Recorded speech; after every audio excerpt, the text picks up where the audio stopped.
The klaxons were screaming across 17 star systems when Dominic Shaw stepped off the transport, toolbox in one hand, coffee mug in the other.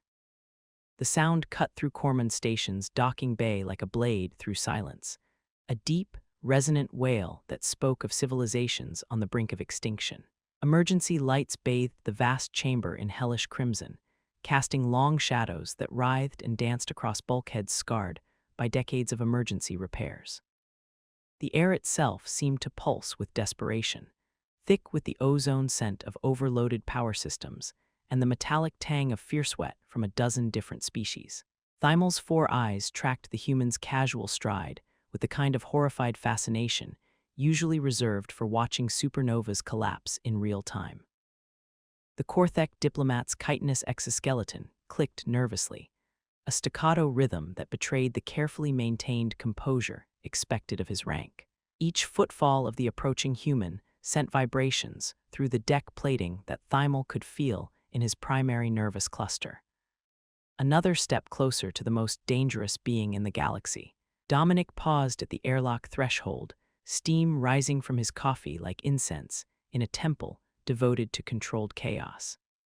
His coveralls bore dozens of small tears and burn marks, each one a scar from battles fought against the fundamental forces of reality. Plasma burns from work inside stellar cores, quantum residue from repairs conducted in folded spacetime, molecular displacement, patterns from equipment that shouldn't exist according to any known physics. Each mark told a story that would have sent most species fleeing to the nearest escape pod. That's him. That's actually him. Thymal's neck frill fluttered with barely contained terror, the cartilaginous plates shifting through color spectrums that hadn't evolved to express this level of existential dread. The human engineering monster the Council had finally, desperately summoned when all other options had been exhausted. "You know it's bad when they call the humans," Korth had whispered during the emergency session, his translator struggling to convey the mixture of awe and horror in his native clicking dialect. "When the greatest minds in 17 civilizations can't solve something, and they send for one barely evolved deathworlder with a toolbox and a death wish." Dominic took another sip of coffee, black, strong enough to strip paint and dissolve the existential fears of lesser species.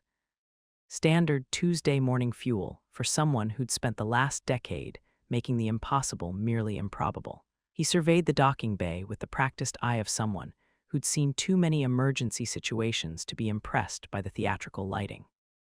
The layout was efficient: multiple escape routes, redundant life support systems, emergency bulkheads designed to contain everything from hull breaches to spontaneous dimensional rifts.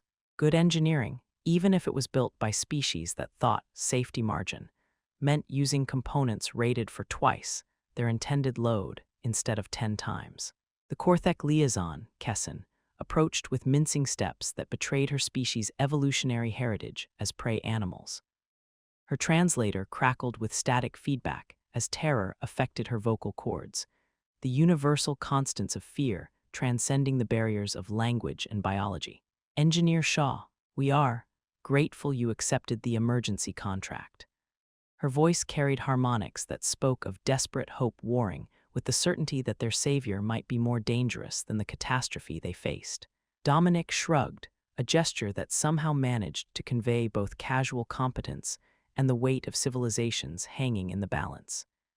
He set down his mug on a nearby crate labeled "Caution." "Contains classified materials in 12 languages, each warning more dire than the last." The crate hissed slightly as coffee condensation dripped onto the thermal seal, causing molecular realignment in the containment field.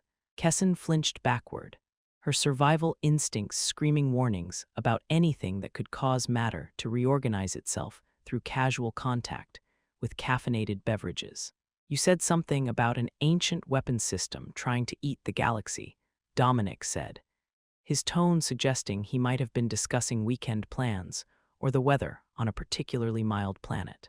Thymal's neck frill went completely rigid, the color draining from the specialized cells until it resembled a piece of fossilized terror. The casual way this human discussed universe-ending catastrophes made his circulatory fluids approach absolute zero. Eating was an accurate description, though it failed to capture the elegant horror of what they faced. The Helix Prime archaeological site had unearthed something that shouldn't exist, a defense grid older than most stellar civilizations, older than the recorded history of any known species. When activated, it had immediately begun converting matter into pure energy with the methodical efficiency of a stellar furnace operating on a galactic scale.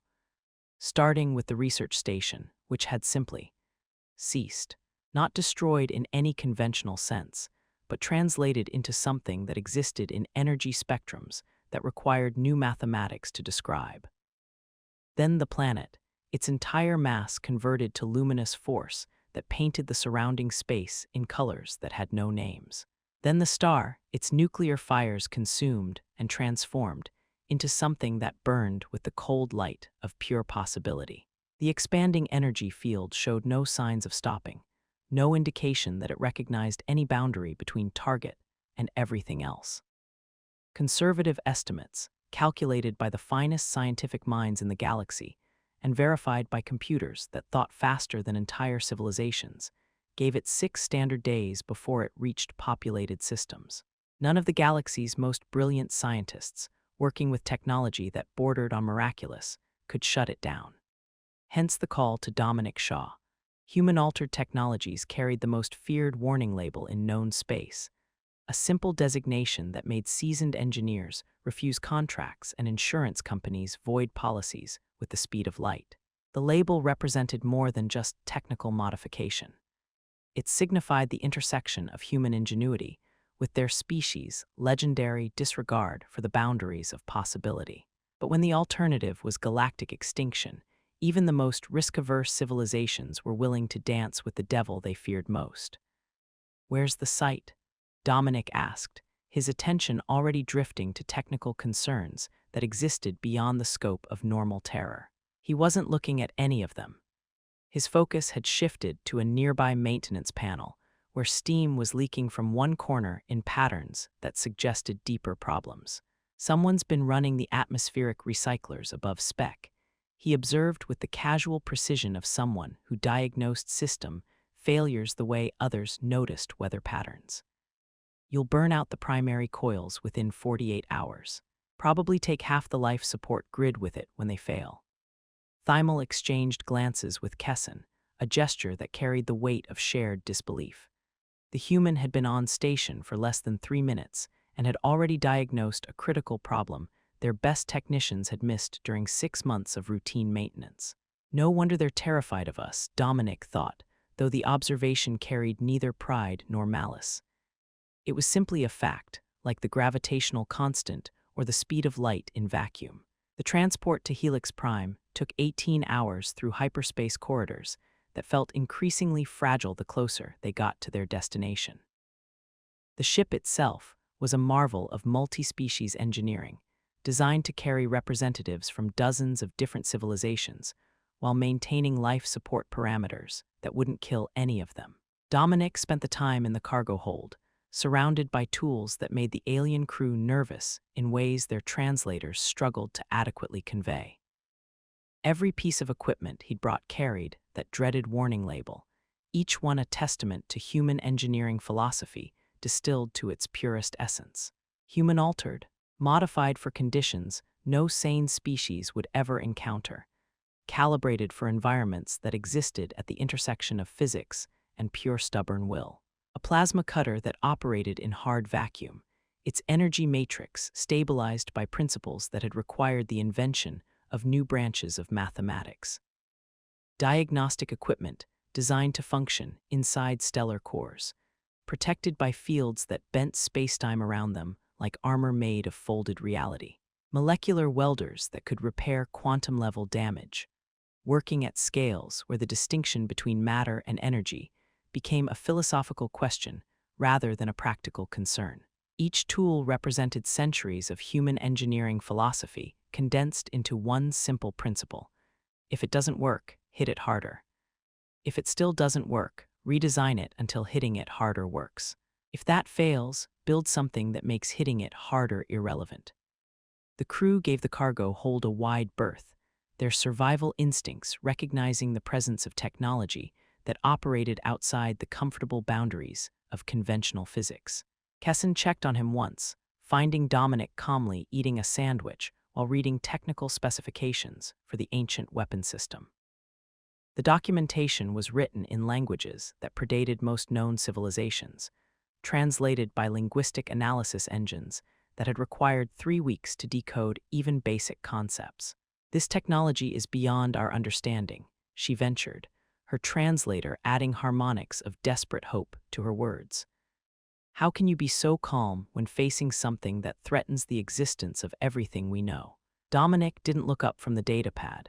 His attention focused on power distribution schematics that bent through dimensions his species had only theoretical names for.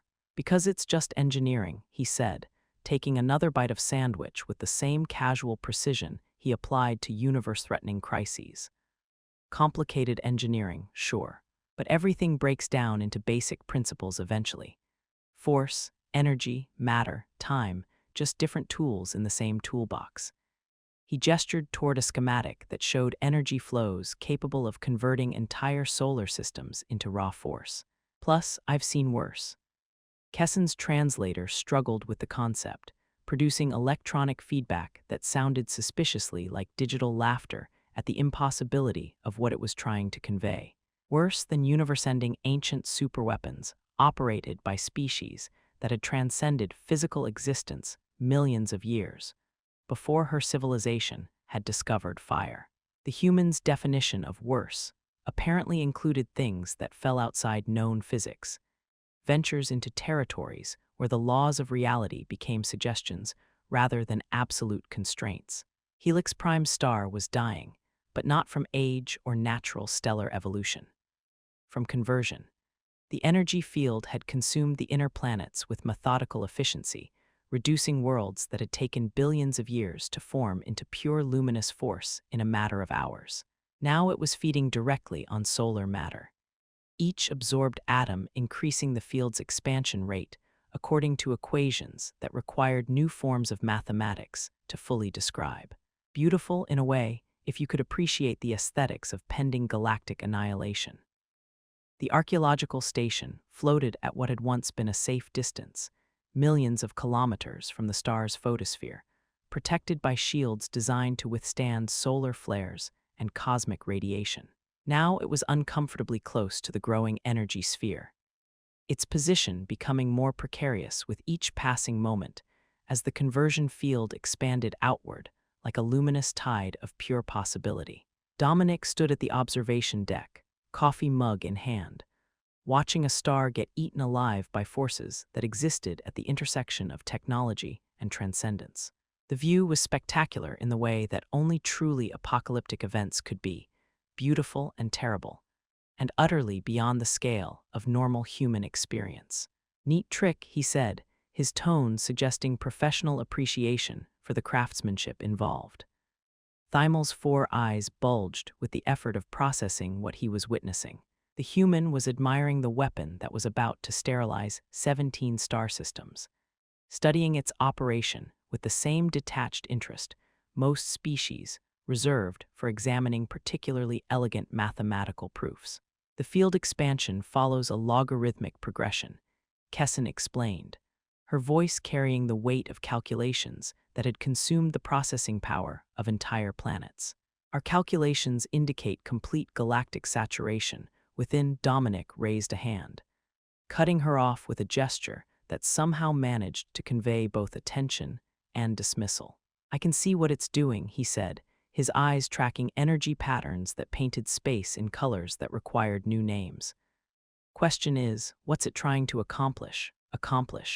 Thimel's neck frill rippled through spectrums of confusion.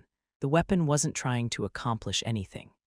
It was malfunctioning, a doomsday device run amok, operating according to programming that had outlived both its creators and their intended purpose. Defense grids don't just consume everything, Dominic continued, pointing toward the energy field's edge where space itself seemed to bend around the expanding sphere of converted matter. They defend against something specific. Look at the expansion pattern. It's not random. It's searching. The revelation hit Thymel like a freight hauler moving at significant fractions of light speed, the impact reverberating through his consciousness with the force of a paradigm shift. The ancient weapon wasn't malfunctioning. It was operating exactly as designed, following programming written by minds that had considered the consumption of star systems a reasonable defensive measure, searching for something it had been built to defend against, something that required the conversion of entire stellar neighborhoods to stop. Which means, Dominic said, sipping his coffee with the casual precision that characterized his approach to universe-threatening crises, either the threat is still out there, or the system doesn't know the war ended. The research team had been working from a fundamentally flawed assumption, treating the weapon as a doomsday device instead of recognizing it as the galaxy's oldest security system, still operational after millions of years, still following its original programming with the dedication of a sentinel that had outlived the civilization it was built to protect, still defending against an enemy that might not even exist anymore. "I need to get down to the surface," Dominic said, his attention already shifting to the practical concerns of accessing a planet that existed as pure energy, or whatever's left of it. Kessin's mandibles chattered with distress, producing harmonics that her translator rendered as something approaching electronic panic. "The surface is gone," she insisted, consumed by the energy field. "The archaeological site no longer exists in any form that could support physical investigation. Then I need to get inside the field." Thymel's circulatory system nearly shut down, his species' evolutionary responses struggling to process the concept of deliberately entering something that was consuming matter at the subatomic level. The human wanted to fly directly into the thing that was treating the fundamental forces of reality as raw materials for conversion. "That's not possible," Kessin insisted, her voice carrying the weight of scientific certainty, backed by calculations that had been verified by the finest minds in 17 civilizations. "Nothing can survive inside the conversion field. The energy levels alone would disaggregate any known form of matter within nanoseconds." Dominic finished his coffee and headed toward the equipment lockers, his stride suggesting someone who had heard similar declarations of impossibility before and found them more interesting than intimidating. "That's what makes it interesting," he said, already mentally cataloging the modifications that would be required to make the impossible merely improbable. The shuttle's modifications took 6 hours and violated approximately 400 years of accumulated spacecraft engineering wisdom. Dominic worked alone in the main hangar, following specifications that existed only in his head, blueprints drawn from experience with technology that operated outside the comfortable boundaries of conventional physics. The alien crew watched through reinforced viewports as he systematically deconstructed every known principle of spacecraft design and rebuilt them according to rules that made their engineering textbooks obsolete. He rerouted the shield generators to create a phase variance field, tapping into quantum fluctuations that most species use their technology to avoid rather than exploit. The power requirements alone should have been impossible. But he solved the problem by connecting the life support system to quantum stabilizers that shouldn't have worked with the ship's existing hardware according to any known engineering principles. Each modification made the shuttle simultaneously more powerful and more likely to explode without warning. A combination that perfectly encapsulated human engineering philosophy. Classic human innovation, making things work by making them more dangerous than the problems they were designed to solve. When he finished, the shuttle's hull carried a fresh human-altered warning label, the designation glowing with ominous authority that made experienced engineers consider career changes in safer fields like bomb disposal or stellar cartography. Kessin stared at the modified craft with undisguised horror, her translator adding harmonics of existential dread to her already trembling voice. "This violates approximately 700 safety regulations," she said, her species' natural caution warring with desperate hope. "The power distribution alone should cause cascade failures throughout every system simultaneously." Dominic climbed into the pilot's seat, his hands moving across controls he'd modified beyond recognition, with the easy familiarity of someone who'd spent decades making the impossible routine. "Yeah, but it'll get me inside the field," he said, engaging systems that hummed with frequencies that made reality itself seem unstable. He started the engines, and they responded with a harmony that existed somewhere between mechanical precision and pure music. The sound made Thimel's teeth ache and suggested that the shuttle was operating according to physics that hadn't been invented yet. "How do you know it will work?" Kessin asked, though her question carried the weight of someone who suspected the answer would be more terrifying than reassuring. "Because," Dominic said, engaging the phase variance field with the casual confidence of someone who'd done stupider things and lived to tell about them. "I've done stupider things that worked out fine." The shuttle slipped into the energy field like a knife through water. Reality bending around its modified hull in patterns that suggested spacetime itself was learning new ways to behave. Sensor readings went insane, displaying information that required new forms of mathematics to interpret. Matter conversion cascades lit up the hull in aurora patterns that shouldn't have been survivable according to any known physics, creating light shows that painted the cabin in colors that had no names in any language. The quantum stabilizers screamed warnings in harmonics that bypassed conventional hearing and spoke directly to the parts of consciousness that understood danger on a cellular level. Dominic flew deeper into the field, following energy gradients that led toward the ancient weapon's core like breadcrumbs scattered through folded spacetime. His instruments provided information that would have driven conventional scientists to madness. Readings that suggested reality was more flexible than most species were comfortable believing. The archaeological site had been built around a massive crystalline structure, pre-war construction older than any known civilization. Now it pulsed with absorbed stellar energy, converting matter and space itself into raw power according to principles that existed beyond the reach of conventional understanding. Dominic landed the shuttle on what had once been the planet's surface, now a shifting landscape of crystallized energy and converted matter that sparkled with the light of compressed stars. He stepped outside wearing a standard atmospheric suit, the kind of equipment that should have been instantly destroyed by energy levels that could sterilize solar systems. Instead, the field seemed to recognize something in his modified equipment, some signature or frequency that marked him as authorized personnel. Someone who belonged in spaces where the laws of physics became suggestions rather than absolute constraints. The ancient weapon had been built by engineers, after all. Engineers who, like humans, apparently believed in providing maintenance access even for universe-ending defense systems. The core complex was vast beyond imagination, corridors that bent through dimensions that didn't have names in any known language. Control systems that operated on principles that wouldn't be discovered for another 1,000 years, their crystalline matrices processing information faster than entire civilizations could think. Dominic found the central processing unit after an hour of walking through spaces that existed at the intersection of architecture and pure mathematics. It was beautiful in the way that only truly transcendent engineering could be, a crystalline matrix the size of a small moon, processing information according to algorithms that treated the fundamental forces of reality as variables in equations too complex for most minds to grasp, still following its original programming with the dedication of a sentinel that had outlived the civilization it was built to protect, still defending against an enemy that had been extinct for geological ages.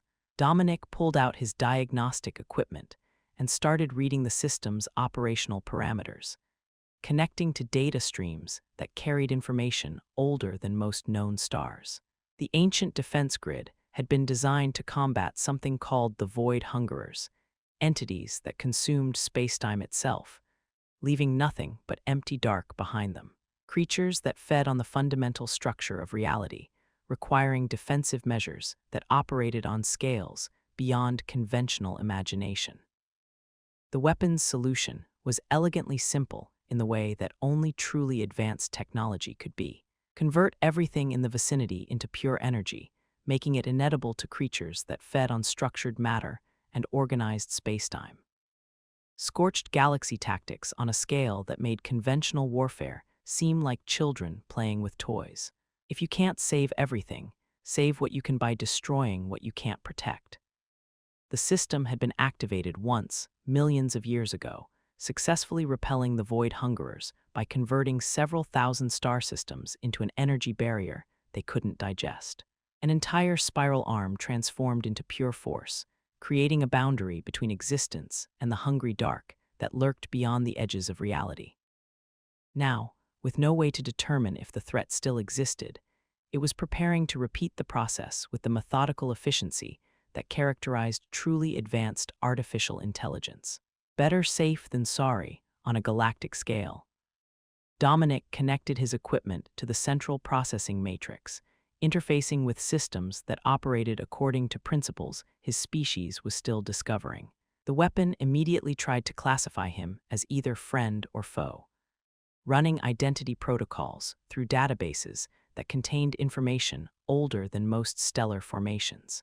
His modified gear provided credentials that were older than most stellar cartographic records, emergency maintenance access protocols that transcended species and time. Whoever built this thing had planned for the possibility that their own civilization might not survive to deactivate it, leaving backdoors for anyone smart enough and crazy enough to find them.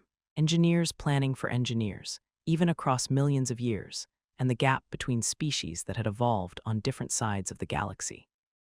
The shutdown sequence was surprisingly straightforward, requiring nothing more than updated threat assessment data and the courage to interface with technology that could reshape reality according to its whims. Dominic uploaded new parameters to the threat assessment system, providing stellar cartographic data showing that the void hungerers hadn't been detected in observable space for over 2 million years. The information flowed through processing systems that analyzed it with the speed of compressed time. The ancient weapon accepted the information, running probability calculations that took 17 seconds to complete, an eternity for a system that normally thought faster than light could travel, concluded that the threat had been successfully neutralized, and began powering down with the grace of a sunset that lasted across multiple star systems. The energy field collapsed in stages, converted matter reverting to its original state according to templates the weapon had preserved. The consumed star began reforming from stored energy patterns, its nuclear fires rekindling as atoms remembered how to be matter instead of pure force. Planets reassembled themselves from molecular templates, their surfaces reforming with the precision of engineering that operated on geological scales, just in case someone needed to put everything back together again. Dominic sat in the control chamber, watching the galaxy rebuild itself through the observation portal while sipping coffee from a thermos that had somehow maintained perfect temperature throughout his journey into folded spacetime. His coffee had stayed warm, which struck him as the most impressive feat of engineering he'd witnessed all day. He made a note to recommend the ancient engineers for a galactic safety award if their species had still existed to receive it, and if such awards were given for technology that operated beyond the boundaries of conventional physics. The shuttle flight back to Corman Station took 4 hours through space that was busy reassembling itself according to laws that had been temporarily suspended. Dominic spent the time reading technical manuals and eating another sandwich, occasionally glancing out the viewport to watch reality settle back into familiar configurations. Outside, stars returned to their proper positions with the stately precision of a cosmic ballet.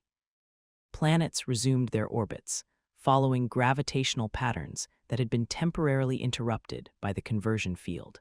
Spacetime settled back into comfortable arrangements that didn't require new mathematics to describe.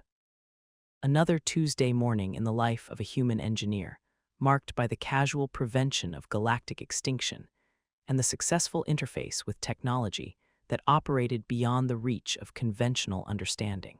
The welcoming committee at Corman Station was considerably larger than when he'd departed, filling the main hangar with representatives from 17 different civilizations. Emergency session delegates stood alongside crisis response teams, beings who had spent the last 24 hours preparing for galactic extinction and were now struggling to process the concept of casual salvation. Dominic stepped off the shuttle, toolbox in one hand, empty coffee mug in the other, his appearance suggesting someone who'd spent the morning performing routine maintenance rather than preventing the heat death of everything that existed. Fixed, Thymel asked, his neck frill still rigid with disbelief that refused to process what his sensors were telling him. The question carried the weight of 17 civilizations hanging in the balance, countless billions of lives that had been saved by technology most of them couldn't even comprehend. Dominic shrugged with the casual precision that characterized his approach to universe-threatening problems. Defense system was working fine, he said, heading toward the station's central hub while leaving behind a crowd of aliens who were trying to process the concept of casual universe saving. Just needed updated threat assessment data. Someone forgot to tell it the war was over. Kessin caught up with him near the main corridor, her translator struggling to convey the mixture of gratitude and existential confusion that characterized her species' response to surviving impossible odds. "How did you know?" she asked, though her question seemed to encompass more than just technical knowledge. "How did you know the weapon would accept your shutdown commands? How did you know you could survive inside an energy field that consumes matter at the subatomic level?" "Engineers plan for maintenance," Dominic said, pausing at a junction to consider his options with the same careful attention he applied to universe-ending crises. "Doesn't matter if they're human or something that went extinct before our sun formed. Good engineering is good engineering, whether it operates according to physics we understand or principles that won't be discovered for another 1,000 years." He resumed walking, leaving behind wisdom that would be quoted in engineering textbooks for generations to come. Coffee shop or parts depot first? Always a tough choice after preventing galactic annihilation and successfully interfacing with technology that operated beyond the boundaries of known physics. The preliminary report took 3 hours to file, though it would require several more days for the full implications to be processed by minds that operated according to more conventional parameters. Dominic sat in Cormund Station's administrative center, surrounded by officials who treated him like a barely contained natural disaster that had somehow decided to be helpful rather than destructive, which, from their perspective, he probably was. The paperwork was standard despite the extraordinary circumstances. Equipment requisition forms that documented the casual modification of fundamental physics, hazardous materials declarations that covered technology operating beyond the reach of conventional understanding, incident reports that would require new categories to properly classify, everything properly stamped with human-altered warning labels that glowed with ominous authority. Thymel read over the technical specifications with growing alarm that his translator rendered as electronic static punctuated by harmonics of existential dread. "These modifications shouldn't be possible according to any known physics," he said, his voice carrying the weight of scientific certainty confronting impossible reality. The power requirements alone should have caused cascade failures throughout every system simultaneously. Dominic signed another form with the casual precision that characterized his approach to bureaucratic obstacles. "Most things shouldn't be possible according to conventional understanding," he said, adding his signature to documentation that would be classified at levels requiring new security clearances. "That's what makes them fun and occasionally useful for preventing galactic extinction." The final document was a recommendation for future archaeological protocols, procedures for safely investigating ancient technology without accidentally triggering universe-ending defense systems that operated according to principles beyond conventional comprehension. Step 1. Check for active threat assessment routines before assuming anything is broken. Step 2. If found, provide updated galactic status reports to systems that might not realize their war ended millions of years ago. Step 3. Carry better coffee for extended troubleshooting sessions that might require interfacing with technology that operates beyond the boundaries of known physics. Kessin reviewed the recommendations with the kind of careful attention usually reserved for disarming live explosives or negotiating with entities that existed beyond conventional spacetime. "This is remarkably practical advice," she said, though her tone suggested surprise that universe-threatening crises could be prevented through such straightforward measures. Dominic stood, collecting his equipment with movements that suggested someone preparing for the next impossible challenge. "Engineering problems usually have engineering solutions," he said, heading for the departure lounge while leaving behind wisdom that would reshape how 17 civilizations approached ancient technology. "You just have to be willing to try the stupid ones when the smart ones don't work, and universe-ending consequences make experimentation worthwhile." He left behind a group of alien officials who were struggling to reconcile casual competence with universe-threatening capability, minds that would spend years processing the implications of what they'd witnessed. The transport back to human space departed an hour later, carrying a passenger who treated the prevention of galactic extinction as routine maintenance rather than heroic achievement. Dominic settled into his cabin, opened a technical journal, and started reading about quantum resonance cascades in crystalline matrices that operated according to principles his species was still discovering. Research for the next impossible problem that would require solutions no sane species would attempt. Outside the viewport, 17 star systems continued their normal operations with the steady precision of cosmic clockwork. Planets orbited their stars, following gravitational patterns that had been temporarily interrupted by forces beyond conventional imagination.